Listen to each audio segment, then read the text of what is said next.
yapo. Ndio maana Biblia inasema hivi, shika sana ulicho nacho ili mwingine asije akaitwaa taji yako. Taji. Kwa hiyo ukizembea, taji yako inaweza ikachukuliwa na nani? Na mtu mwingine. Ndio maana Mungu anasemaga, Biblia inasema sana, shika sana. Biblia inasema kwenye kitabu cha Ufunuo, shika wokovu. Mshike Yesu, usimwachie. Ile shika sana pale sio hela, ni Yesu. Mshike sana, usimwache. Kaza, umesikia binti yangu mzuri? Usimwache nani? Usikubali mtu yoyote akushawishi kwa habari ya kumwacha nani? Yesu. Kwa sababu siku ukimwacha Yesu, baraka zote ambazo Mungu alikuwa amekusudia kukupa atapewa nani?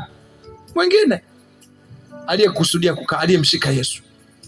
Ndio maana mimi nawaombeeni jioni ya leo kwamba Mungu awashike. Jamani, tunasikilizana watu wa Mungu wazuri mnaopendwa na Bwana. Kwa jambo la kwanza, hebu sema jambo la kwanza. Sasa ninataka niweke kwa mpango, sababu nimesema jambo la kwanza ni maombi, lakini jambo la kwanza kabisa ni kukusanyika. Hebu sema kukusanyika. Sema kukusanyika. Ewa, nitakupa andiko. Fungua pamoja na mimi kitabu cha Waebrania. Fungua pamoja na mimi pale. Au mimi nitakusomea pale chap chap. Fungua pamoja na mimi kitabu cha Waebrania. Waebrania. Jambo la kwanza. Kitabu cha Waebrania 10 mstari wa 25. Jambo la kwanza. Jambo la kwanza ni kukusanyika pamoja. Kama hivi. Kama hivi tulivyokusanyika. Jambo la kwanza. Kwa sababu hapo ndipo mahali ambapo tutakuwa tunamsikia Mungu kwa uwazi zaidi. Waebrania sura ya 10 mstari wa 25. Nitasoma pale. Wakati umefika Waebrania ni kitabu ambacho kimejificha ficha kidogo, lakini kama wewe ni mpekuzi mzuri wa maandiko unaweza ukakiona. Waebrania 10:25. Tutaanzia mstari wa 23. Waebrania sura ya 10 mstari wa. Jambo la kwanza kabisa, kwa sababu tunaona Yesu anawaita watu, jamani, njooni kwangu.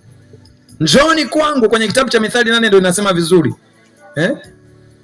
Waebrania sura ya 10 mstari wa 25. Kwanza tutaanzia mstari wa 23 pale ili uweze kupata picha kubwa pale ambayo inapigwa pale. Mimi nimekwisha kufika pale.